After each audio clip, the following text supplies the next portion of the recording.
All right, so last time we did projections.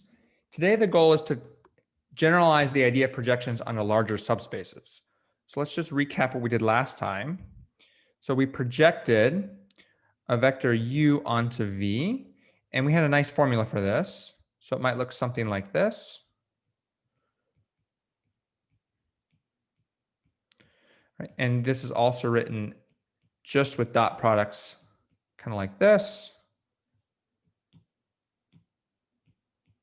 Or you can write this in terms of a matrix algebra using just vector and matrix multiplication like this. And in fact, this vector right here, this ratio, this is actually a matrix, and that's the projection matrix onto V.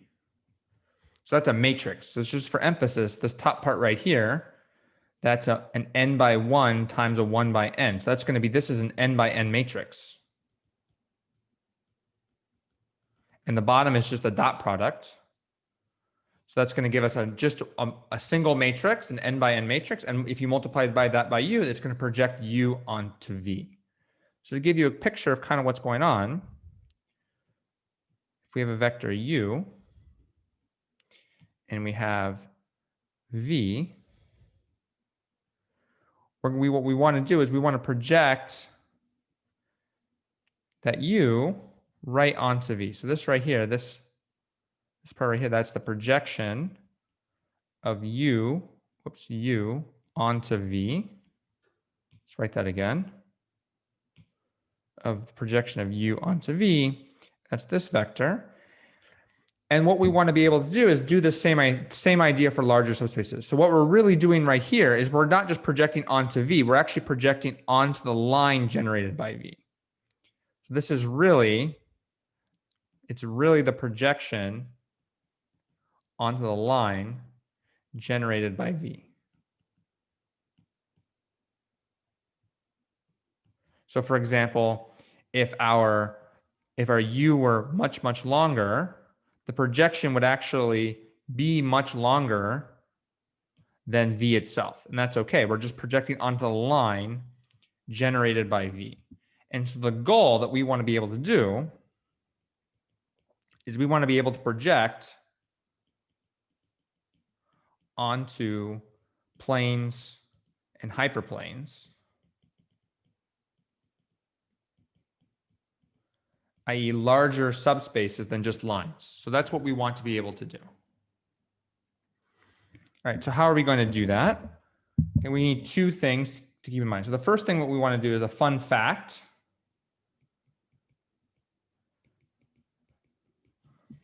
Okay, so the fun fact we're going to use to leverage to accomplish our goal is that we can write any vector x, we can write it as a perpendicular part plus a parallel part. So this parallel part, this is just a projection of x onto some subspace W. So W in this case is a line or a plane or a hyperplane. And this other part is the perpendicular part. Let's use a different color just for now.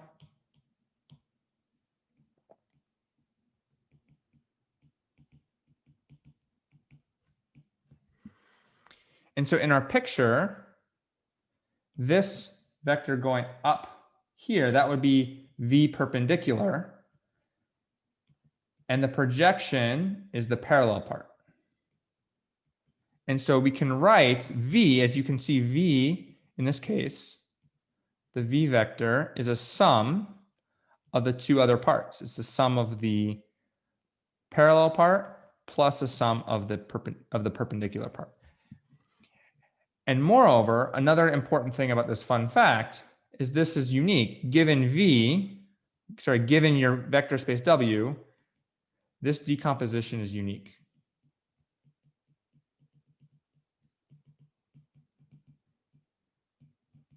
So if you want to write V as a decomposition, that's going to be unique. I can't choose a different parallel and perpendicular vector to get V in the example here in the upper left.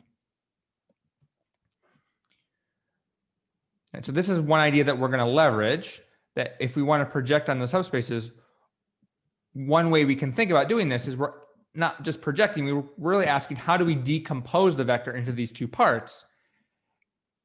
And more directly, if we can find one part, then that's going to give us the other one for free. All right. The other thing that we're going to do is we're going to use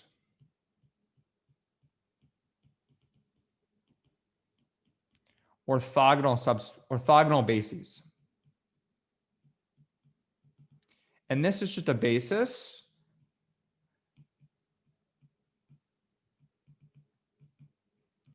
that is orthogonal to each other.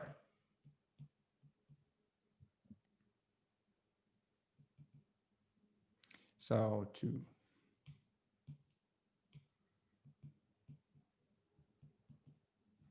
let's just do some examples of this, of what an orthogonal basis looks like. So let's start with R2. So in R2, we have our nice standard basis. These are orthogonal. Orthogonal here just means perpendicular.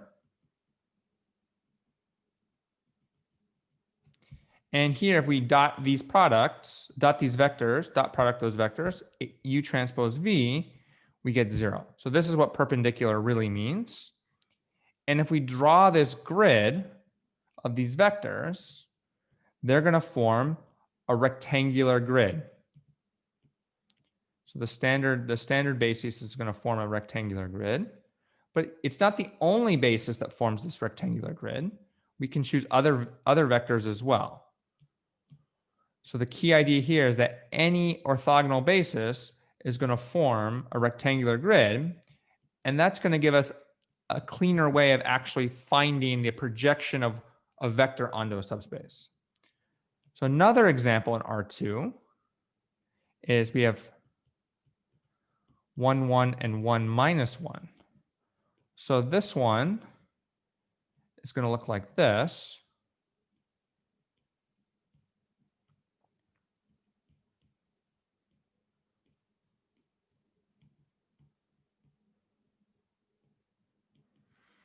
And it's going to create a rectangular grid. Now, the boxes here are actually going to be bigger than they were before. That's okay. There's no condition on the size of the boxes. The key thing is that they're going to form a rectangular grid. And indeed, if you take the product of those two vectors, you get 0. So for R2, it's kind of easy. You can kind of see what has to happen for you to form an orthogonal basis. Once you pick one vector, the other one's kind of locked in. Now, when we go up to R3, we're going to continue our example. So R3, we have our nice orthogonal basis. But what makes R3 hard, and finding orthogonal bases in general hard, is that you have to check if all the pairs are orthogonal. So you have to check, are all those orthogonal? And the standard basis, that's easy to check, but you have to check that all of these, when you dot them together, give you 0. And you can imagine, I'm not going to attempt to draw it, but you can imagine that one's going to form a nice little cubic grid in R3. But to kind of show you that finding these is actually very hard. And in fact, we're going to spend one session just determining how do you actually create an orthogonal basis. But for now, we want to focus on how do you use an orthogonal basis and why are they so important. But here, this demonstrates why it's very hard to find an orthogonal basis. That you can't just make up random numbers and hope maybe in R2. So that right there is an orthogonal basis. So you can check, okay, that one dots to 0. Those also dot to 0. And the ones on the two ends also dot to 0.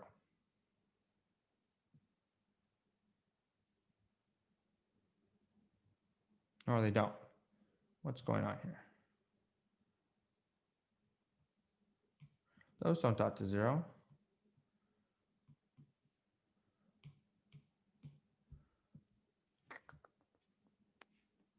Oh, that's because this one is off. This one should be a plus. There we go. Now they dot to 0. There we go. Okay, so those all dot to 0. So it's very hard to come up with one in general. Right? But the key thing is that if you were to draw this in three-dimensional space, it would form a nice rectangular grid. It may not be, all cubes of the same size, a cube of size 1, but they're going to form a nice rectangular grid. So to see why these are useful, let's go back to our example. So our goal here is to figure out how to project some vector onto a subspace. So here, up here in the upper left, we have a line, but what we're going to do now is we're going to ask, okay, how do we project onto a plane? So what we're going to do is we're going to take a nice, easy, intuitive example. We're going to consider the XY plane.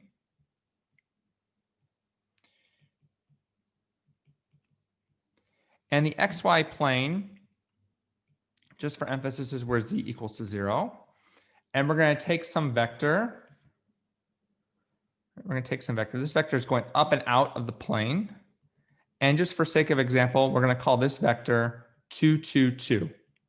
So when you project this vector all the way down, right, because it's the z equals 0 plane or the xy plane, it should be intuitive that all you do to project down to it is you squash out z. Z is going to become 0. So this vector down here, which is going to be the projection part, should be 2, 2, 0. And the part that goes up right here, well, that's going to be the part that makes up the difference. That's going to be 0, 0, 2. So we can at least see by feel in this nice simplistic example how a projection works and what the answer is in this particular case. But now I want to show you why it's important to have an orthogonal basis. So this plane right here is spanned by two particular vectors. I mean, we can pick many different choices, many different bases, but let's pick this weird basis. And so what this means is that we can create any vector on this plane. Any vector on this plane is some combination of 1, 3, 0 plus t times 3, 1, 0. So you can create any combination you want of all the vectors where z is equal to 0 by adding and subtracting some combinations of these. Now, albeit this is probably not the best one to use if you wanted to, but there might be some reason. You might have some reason to consider this particular basis. And the key idea I want to get across is that choosing your basis for projections is very important. So this is a bad example. And in fact, the warning to have is to project onto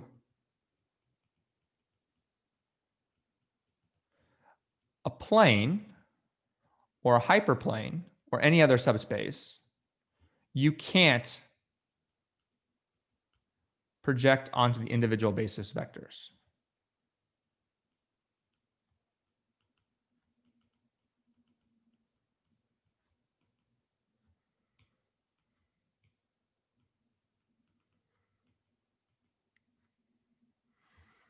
Right, so this is kind of the tempting thing. So for a line, there's only one vector. To find the projection, all you do is you project onto the single vector. So the inclination is, well, to go up to the next level, you just do the same thing, just with multiple vectors. And with this example, I want to show you that this is not possible. So we know the answer, right? So this warning says you can't just, if we want to find the projection, of our vector x onto this plane, you can't just take the projection of x onto our two basis vectors and add them together. You cannot do this.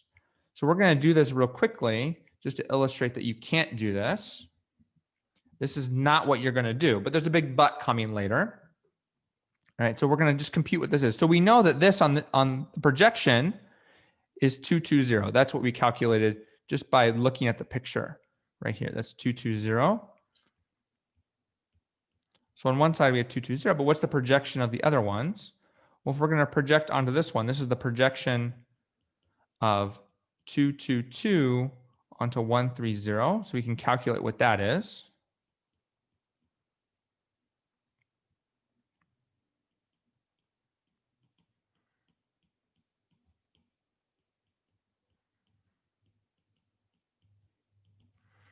All right, so this is going to be 8 times, let's do it the right way. This is going to be 130 times 8 over 10. So I'm just dotting these two together right here. and these are here, and this vector is left. So this is just, this one's going to give us 8/10 times our vector. And now we can try the other one. Now, the nice thing about this example is that it's going to give us the same answer. It's going to give us roughly the same answer. So we can compute the projection of 2, 2, 2 onto 3, 1, 0. And it's going to be almost the same math.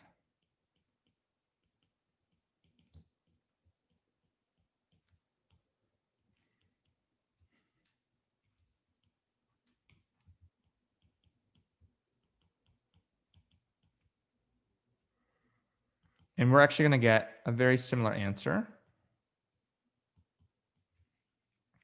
8/10 of 3, 1, 0. So this says if we just add up the projections individually, what do we get? We're going to get 8/10 of 1, 3, 0 plus 8/10 of 3, 1, 0. And so this gives us 3.2, 3.2, and 0, which is not 2, 2, 0. These are not equal.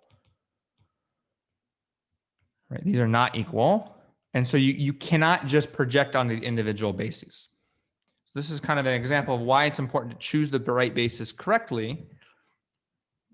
But moreover, it comes up to the next point that we can do what we just did if, in fact, this is orthogonal. So this warning has a big but on it, has a big saving grace, and that is unless the basis is orthogonal.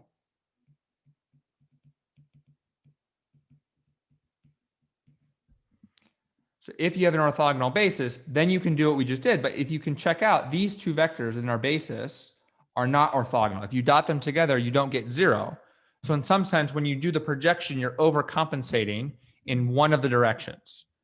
So to prevent overcompensation, you want to make sure that your basis for your particular plane or hyperplane or vector space is not created by a non-orthogonal. You want to make sure it's an orthogonal basis, and then you can do exactly what we just did.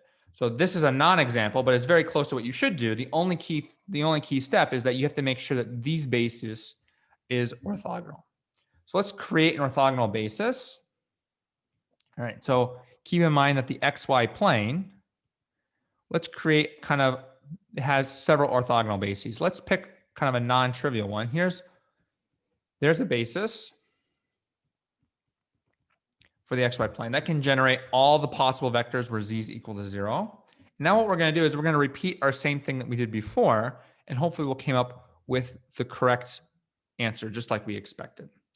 Right, so we know that our answer, our projection of 2, 2, 2 onto our plane, or 2, 2, 2, 2, 2, 2 onto our plane is in fact 2, 2, 0. And so now we have an orthogonal basis. So what we can do is we can simply project onto those individual ones. So the first example, it doesn't work out, but it doesn't work out because we chose a non-orthogonal basis. The steps are otherwise correct. So we're just going to mimic what we did before to project onto it. So we're going to project 2, 2, 2, 2, 2, 2 onto 1, 1, 0, plus the projection of 2, 2, 2 onto 1, minus 1, 0. We can do these. We're just going to do these very quickly.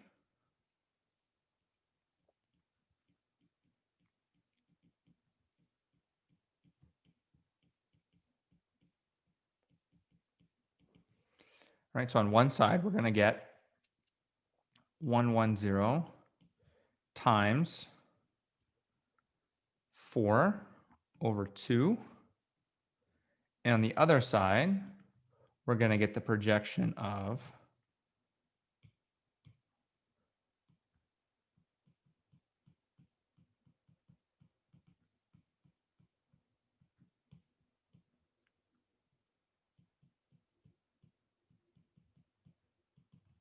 we're going to get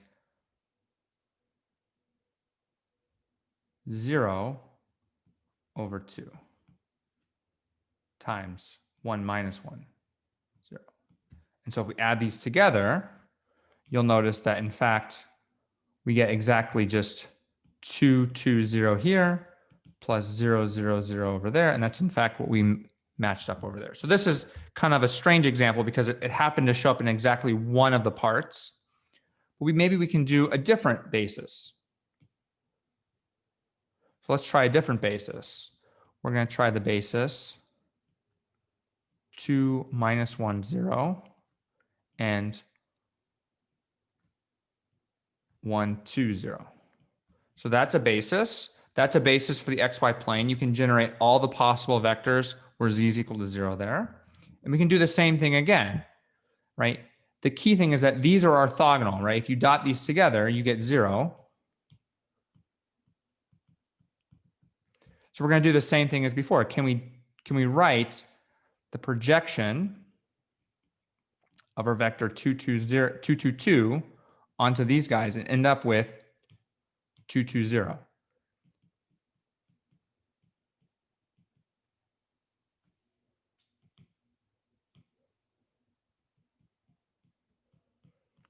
So let's try it.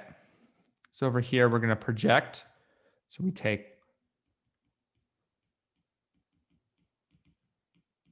and I'm writing it like this because I want to emphasize that on the left, this is really just a matrix. It doesn't look like a matrix, but notice that right here, this is only dealing with the vector you're projecting on.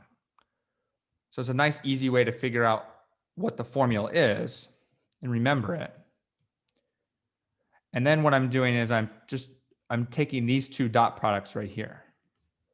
So right now we have 2 over 2/5 times our vector on that side. And this other side we're going to have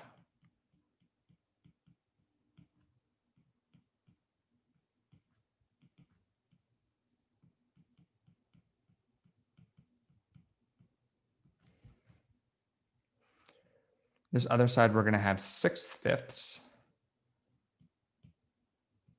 So I'm just dotting these two vectors to get 6 and these two to get 5. And then right here you have this. All right, so let's add these together. What do we get? Well, sure enough, these vectors are 4/5 minus 2/5 and 0 and plus 6/5, 12/5 and 0. If we add those up, sure enough, we get 2, 2, 2, 0. So this is kind of a good example that we can project onto subspaces provided that we have an orthogonal basis.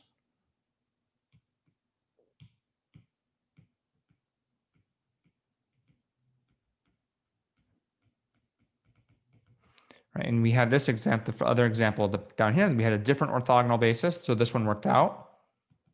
You can just project onto the individual vectors and add them together. And here it didn't work out because these are not orthogonal.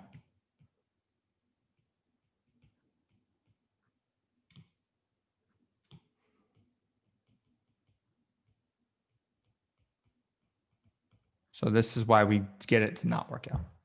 So this is the main idea, projecting on subspaces. We need an orthogonal basis, and then you just project onto the individual vectors.